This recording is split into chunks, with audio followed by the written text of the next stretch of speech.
이제 원자의 구조하고 원자 모형의 변천 과정, 요게 이제 오늘 공부할 내용인데, 일단 원자설을 본격적으로 제기한 사람이 누구지? 중학교 때 배웠던 돌턴이지. 돌턴 원자 뭐라고 어떻게 생겼다고 이야기했어? 공 모양으로 또 단단하다 그랬어. 그리고 또 한 가지 빠졌어. 그거 말고 또 있어. 뭐 전기적 성질을 논하진 않았지. 전기적 성질은 없다라고 이야기해서. 뭐 전하에 대해서는 뭐 그 당시에 뭐 정확하게 몰랐기 때문에 그랬을 수 있지. 돌턴이 말했던 이 원자설의 원자 모형은 전하를 띠고 있지 않는 걸로, 전하의 개념이 없었기 때문에 그렇게 생각을 했다고. 근데 거기서 한 단계 더 들어갔어. 톰슨이라는 사람이 전자를 발견해 버린 거야. 어디서? 중성인 물질에서 무언가 마이너스 전하를 띤 입자들이 막 빠져나오는 걸 발견했어. 자, 그러면 그 중성인 원자 안에는 뭐가 있었다? 전자가 있었다는 거야. 그리고 전자만 있겠어? 정기적으로 중성이니까 뭐도 있어야 돼? 플러스 전하도 있어야 돼. 그래서 톰슨의 원자 모형이 이제 뒤에 가서 이제 설명이 될 거야. 이 플러스 전하는 전체적으로 골고루 어디나 다 분포하고 있었다. 그래서 플러스 전하의 바다에 전자가 하나씩 박혀 있는 그림으로 모형을 생각을 한 거야. 자, 결론부터 이야기해버렸네. 여기 있네, 여기. 톰슨의 원자 모형이야. 양전하 물질, 이렇게만 표기됐지? 이 양전하 물질은 특별하게 어디에 좀 모여 있거나 그런 게 아니고 골고루 분산되어 있다라고 본 거야. 물이 바다에 쫙 펼쳐져 있는 것처럼 원자의 바다에 플러스 전하가 골고루 퍼져 있다라고 본 거지. 왜? 마이너스가 나왔으니까 정기적으로 중성이 되려면 플러스도 있어야 되잖아. 근데 플러스를 표기를 안 했잖아. 그러니까 사람들 공부한 학생들은 이거 보고 플러스 전하는 톰슨이 이야기하지 않았는데요, 이렇게 생각하기 쉽거든. 근데 플러스 전하 이야기했어, 분명히. 거기서 아무튼 이 중성 원자에서 전자가 빠져나오니까 여기는 전자가 이렇게 박혀있다. 푸딩 모양으로 전자가 박혀있다라고 이야기를 한 거야. 자, 그러면 톰슨은 어떻게 해서 이 전자를 발견했는지를 한번 봐보자고. 자, 음극선이라는 거를 이 사람이 명명을 했어. 이게 음극선인지 양극선인지 어떻게 알아봤냐면 전기장을 걸어주거나 혹은 자기장을 걸어줬을 때 이게 어떤 물질에서 쏟아져 나온 어떤 일련의 흐름이 힘을 받고 있는 거야. 예를 들어보자. 여기서 쭉 뻗어 나왔는데 일련의 흐름이 이렇게 쭉 나왔어. 그런데 여기 전기장을 걸어줬어. 전기장을 걸어줬다는 이야기는 전극을 양쪽에 가까이 했다라는 말하고 똑같아. 전기장은 어떻게 이야기하냐면 플러스 극에서 나와서 마이너스 극으로 들어간다. 이렇게 이야기합니다. 전기장은. 이렇게. 그러니까 여기에 전기장이 걸려 있는 거야. 전기장을 걸어주게 되면 힘을 받아. 어느 쪽으로 힘을 받겠어? 얘는 마이너스 전하니까. 마이너스 전하니까 우리는 음극선이 마이너스라는 거 알지? 근데 처음에는 마이너스인지 몰랐어. 아무튼 얘가 어느 쪽으로 힘을 받는 거야? 플러스 극적으로 힘을 받고 플러스 극적으로 휘어지는 거를 발견을 했어. 그럼 얘는 마이너스 전하를 띠는구나. 이렇게 판단한 거지. 그래서 저거 음극선이다. 이렇게 본 거야. 응? 마이너스 전하를 띈다라는 걸 여기서 알아낸 거지. 이렇게. 예? 뭐 전기장은 그냥 플러스 극에서 나와서 마이너스 극으로 들어간다. 이렇게 생각을 하면 돼. 이거는.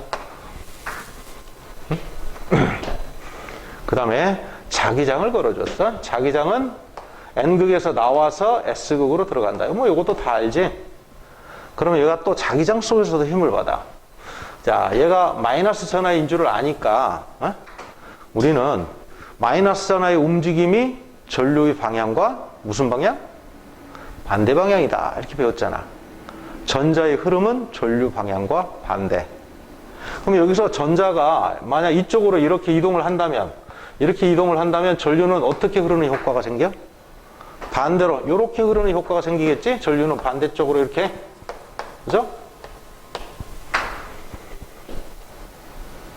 중학교 때도 한번 배웠는데 전류가 자기장 속에 들어가면 힘을 받지? 어떻게? 자기장? 물론 플레밍의 왼손 법칙도 있지만 그냥 오른손이 더 편해. 자기장 전류 그리고 손바닥에 힘을 받는 방향이야. 위쪽. 그래서 얘는 힘을 어디로 받는다? 위쪽으로 이렇게 힘을 받게 되는 거지. 그래서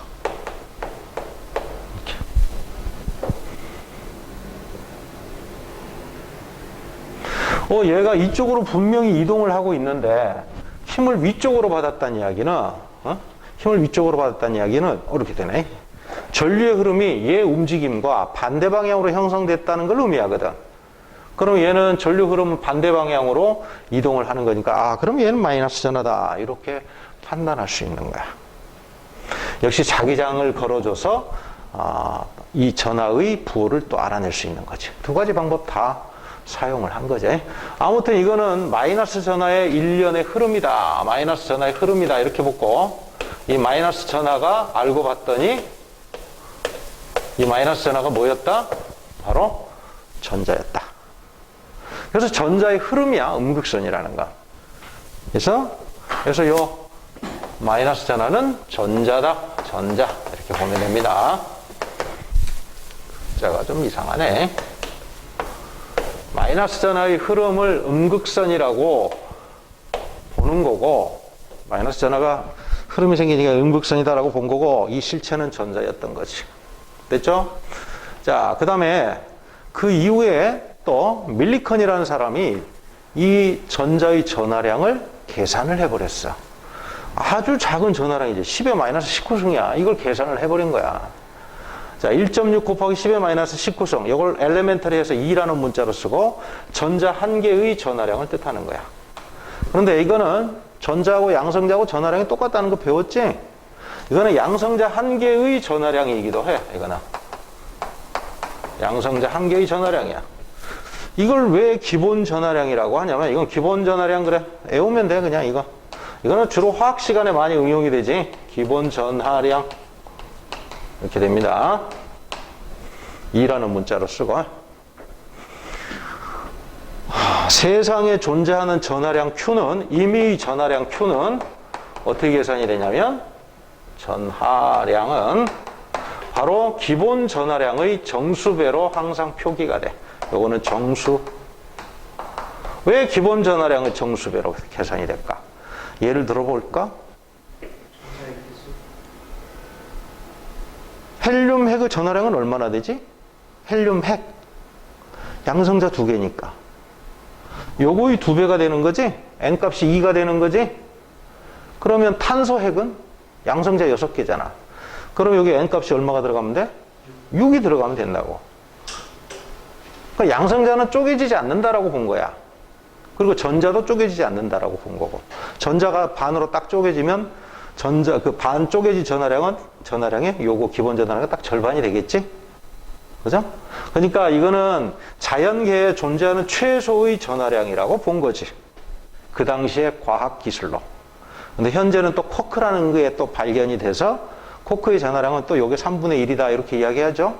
근데 쿼크라는 거는 우리 일반적인 이 현재 우주에서는 존재하기가 독립적으로 존재할 수 없는 입자니까 그 당시에는 또 쿼크라는 것도 몰랐고 그러니까 전자나 양성자는 더 이상 쪼개지지 않는다라고 봤고 이게 가장 최소의 전하량이다 이렇게 본 거야. 그래서 이걸 기본 전하량이라고 한 거지. 그래서 기본 전하량 그러면 이건 최소의 전하량, 최소의 전하량이다 이렇게 본 겁니다.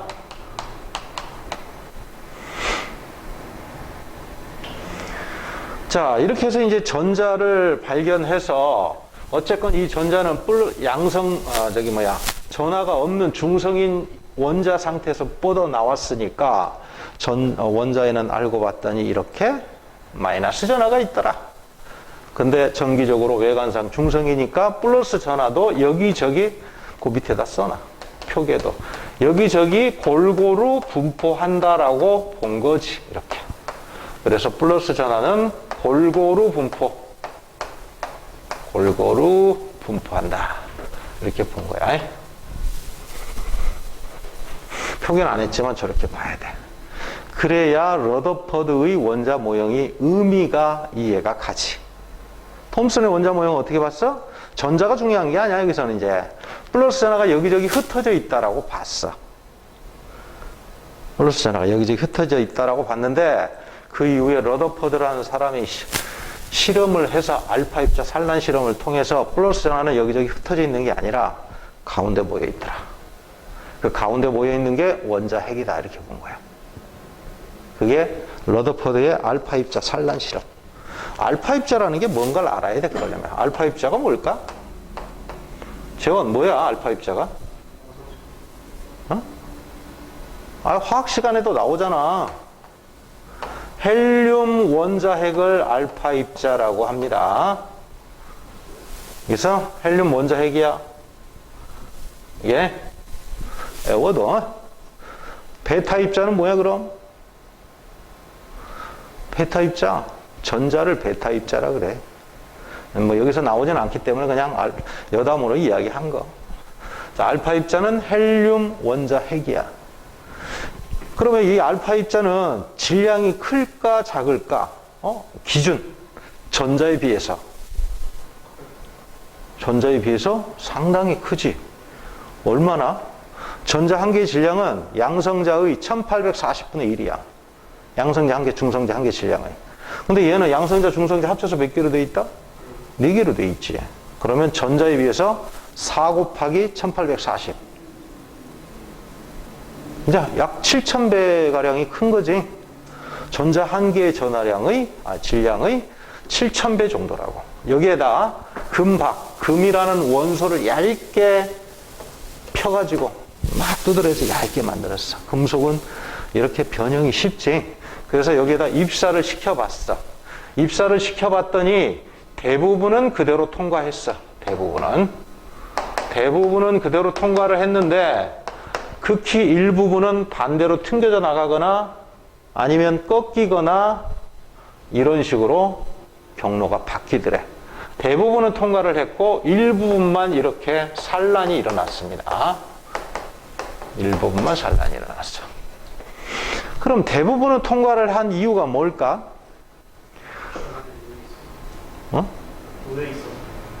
대부분 통과를 했던 거는 이 알파 진행을 방해하는 입자들이 대부분은 없더라. 비어 있거나 원자의 대부분의 공간이 비어 있거나 아니면 이 질량에 비해서 매우 작은 질량들이 분포하거나. 자, 코끼리가 한 마리 막 뛰어가. 개미가 한 마리 딱 있어. 탁 충돌하면 코끼리가 방향이 팍 꺾이나? 안 되잖아. 그지? 충돌하는 충돌체의 질량에 비해서 충돌을 방해하는 여기 있는 입자들은 매우 질량이 작거나 혹은 비어 있거나 이렇게 된 거야. 근데 완전히 비어 있는 건 아니지. 그 사람은 이제 대부분 비어 있다라고 본 거야. 근데 완전히 비어 있는 건 아니지. 우리는 요 주변에 뭐가 있는 걸로, 원자 대부분에 뭐가 있는 걸로 알고 있어? 전자가 있는 걸로 알고 있죠? 그지? 원자 핵은 가운데 있고 이렇게. 그런데 이 전자는 얘에 비해서 질량이 너무 가볍기 때문에 알파 입자의 진행 경로에 영향을 못 주는 거야. 그래서 그냥 통과를 해버린 거야. 그래서 대부분 통과를 한 통과했다. 이유는 대부분은 빈 공간이거나 아니면 질량이 매우 작은 물질들이 채워져 있거나 이렇게 되는 거지. 뭔지 알겠지? 그러면 일부분이 튕겨져 나갔단 말이야. 그러면 이게 알파 입자의 진행 경로를 이렇게 팍 반대쪽으로 꺾어버릴 정도가 되려면 얘가 어때? 질량이 커야지. 그지? 개미 한 마리가 막 뛰고 있는데 코끼리가 한 마리 있다. 그럼 딱 부딪히면 개미는 팍 튕겨져 나가지. 근데 코끼리가 한 마리 튀고 있는데 개미가 있으면 진행 경로에 영향을 못 주는 거잖아. 아무튼 코끼리가 한 마리 뛰어오고 있었어. 근데 여기에 코끼리하고 비슷한 덩치가 큰 물소가 있었어. 그러면 얘도 덩치가 크기 때문에 충분히 튕겨져 낼 수 있다고, 방향을 꺾어낼 수 있다는 거야. 그래서 이 원자핵의 질량은, 결론이 뭐다? 원자핵은 질량은 상당히 질량이 크더라. 네? 질량이 상당히 크더라. 이해가죠? 네? 진행 경로를 꺾을 정도가 되려면 부딪혔을 때 얘가 단단히 관성을 유지하면서 자기 위치를 딱 고정시키고 있어야 돼. 그래서 무언가가 딱 충돌하게 되면 팍 튕겨져 낼 수 있어야 돼. 질량이 커야 돼. 그리고 튕겨져 내려면 전하의 부호가 어떻게 돼야 돼? 반대가 돼야 되겠죠? 튕겨져 내려면 반발력이 작용해야 된다고, 반발력. 그래서 반발력이 작용해야 되니까 얘는 원자핵은 무슨 전하를 띈다? 플러스 전하를 띈다라는 결론을 내릴 수가 있는 거지. 오케이? 그거는 알파 입장 플러스 전화인 알고 있었어요. 그렇지, 알고 있었지. 그러니까 플러스 전하, 원자핵이 플러스 전하라는 사실을 결론을 내린 거지. 자, 봐봐. 알파 입자는 플러스 전하야. 그러면 이 플러스 전하를 튕겨내려면은 얘도 같은 부호를 띄고 있어야 반발력으로 밀어내지. 됐나요? 자, 결론 세 가지를 암기를 하자. 원자핵은 질량이 크다. 그 다음에 플러스 전하를 띄고 있다. 마지막 세 번째 결론. 어떤 결론을 내릴까? 대부분은 통과했는데 극히 일부분만 산란이 됐지? 튕겨져 나갔지? 원자핵의 크기는 어떻다? 작다. 질량은 크지만 크기는 별로 크지 않더라. 크기는 작다. 이렇게.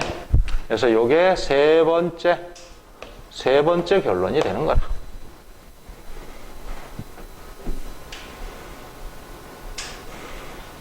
자, 한 두 가지만 더 이야기할게. 자, 그러면 만약 이게 원자핵에 가까이 접근하면 가까이 접근할수록 많이 꺾이겠지. 거의 정면으로 충돌한 건 정면으로 되돌아갈 거야. 180도 꺾이지. 그런데 이게 약간 비스듬히 충돌한 건 비스듬히 꺾이겠지. 이렇게. 그지? 정면으로 충돌한 건 그 바로 팍 그대로 되돌아갈 거야. 이렇게. 근데 많이 비껴나갔다 그러면 조금 꺾이겠지. 이렇게. 그죠? 그래서 중심부에 가까이 충돌하면 가까이 충돌할수록 꺾이는 각도는 클 것이다.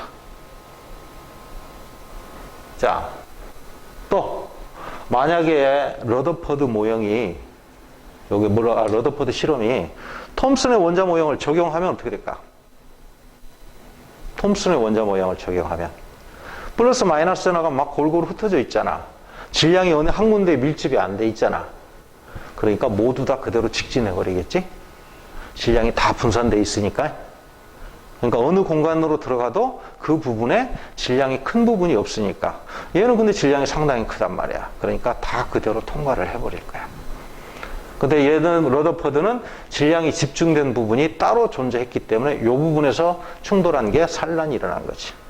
톰슨의 원자 모형이라면 톰슨의 원자 모형은 모든 물질들이나 전하들이 다 골고루 원자핵에 퍼져 있다 이렇게 본 거야. 그렇죠? 그래서 이제 러더퍼드는 이제 원자 모형을 어떻게 봤다? 플러스 전하가 톰슨이 이야기한 것처럼 원자의 바다에 여기저기 골고루 흩어져 있는 게 아니라 중심부에 몰려 있더라. 여기저기 흩어져 있는 게 톰슨의 원자 모형이고, 근데 이게 맞지 않고 플러스 전하는 가운데 모여 있더라. 크기는 작고 질량은 크고. 그리고 주변에 전자가 돌고 있는데 이 전자는 가만히 있으면 안 되겠지. 그러면 움직여야 돼. 안 움직이면 어떡해? 전기적 인력 때문에 끌려와 버리죠? 그럼 원자핵하고 충돌한단 말이야. 그러면 여기서는 얘는 움직일 필요가 없어. 왜?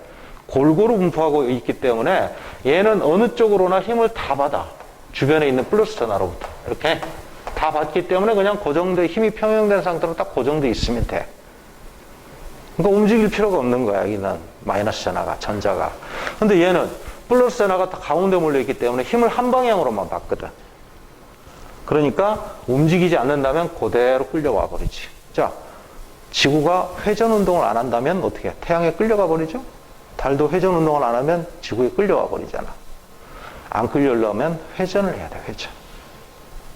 회전하면서 끌어당기면 방향이 꺾이고, 또 회전하면서 끌어당기면 방향이 꺾이고, 이러면서 계속 원운동을 유지하는 거지.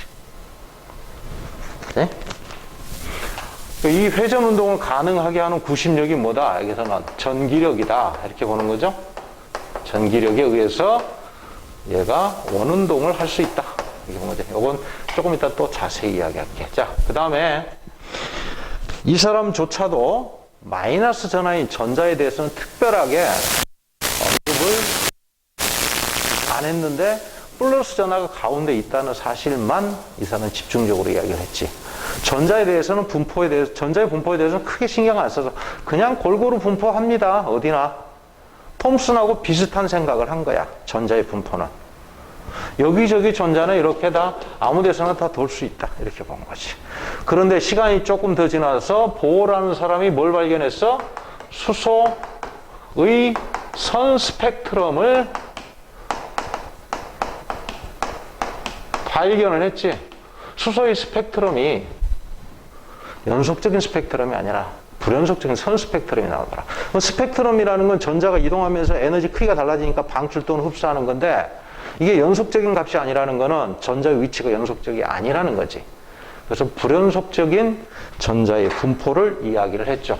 선 스펙트럼은 결국 불연속적이다. 따라서 전자의 분포도 불연속적이다라고 본 거야. 이게 보어의 원자모야. 근데 요즘에는 이제 또 오비탈로 바뀌지? 그 다음에는 전자 구름으로. 일단 물리원에서는 요까지만 다룹니다. 이렇게. 그리고 전자가 위치할 수 있는 곳은 딱 정해져 있다. 아무데나 위치할 수 있는 게 아니라 정해진 궤도, 정해진 껍질에만 전자가 위치할 수 있고 이런 데는 전자가 위치할 수 없다. 이렇게 본 거야. 그래서 불연속적인 분포를 하고 있다. 전자도 불연속적인 분포. 적 분포를 한다. 됐죠?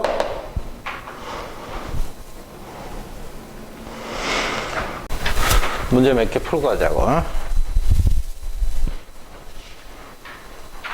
2번. 이에 대한 설명을 옳은 거 이제 뭐 문제는 크게 어렵지 않습니다. 음극선은 전자기파의 일종이다. 전자기파는 뭘 보고 전자기파라 그래? 일명 다른 말로 복사파 혹은 다른 말로 빛이죠. 빛. 이거 전자기파는 빛을 말하는 거야. 자외선, 적외선, 전파, 가시광선 이런 거 총칭해서 전자기파라 그래. 음극선은 아까 뭐라 그랬습니까? 입자죠. 전자의 흐름이라 그랬지? 전자의 흐름이기 때문에 요거는 전자는 입자죠. 입자. 분명히 파동하고는 다르지. 이 빛은 요거는 파동이죠. 파동. 전혀 성질이 다른 겁니다. 음극선은 전기장에 의해서 힘을 받는다. 맞죠? 틀렸걸? 크게 어렵질 않네. 넘어가 봅시다. 4번. 알파 입자는 원자 핵에 가깝게 입사할수록 산란각이 커진다. 맞죠?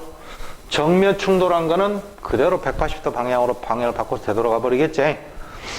예를 들어서 뭐 요 정도 옆에 걸친 거는 뭐 90도 각도. 더 옆으로 가면 조금 꺾이고 이렇게 되겠지. 알파 입자 원자 핵은 전하의 종류가 같지? 알파 입자 질량은 원자 핵의 질량보다 크다. 어떤 원자 핵인지를 이야기를 해줘야지. 그지? 근데 아까 실험이 금속 원소였거든? 보통 금속 원소로 실험을 해. 금속 원소로 실험을 하니까 금속 원소는 대부분 원자 번호가 크죠? 아까는 금이었지? 금속 원소로 실험을 합니다. 금으로 실험을 했기 때문에 일단 금속 원소의 원자 핵이 질량이 크다. 금속 원소. 5번. 경로 A와 같이 알파 입자가 휘어지는 까닭은 전자로부터가 아니라 뭐지? 원자 핵으로부터. 원자 핵으로부터 뭘 받기 때문에? 전기력을 받기 때문에.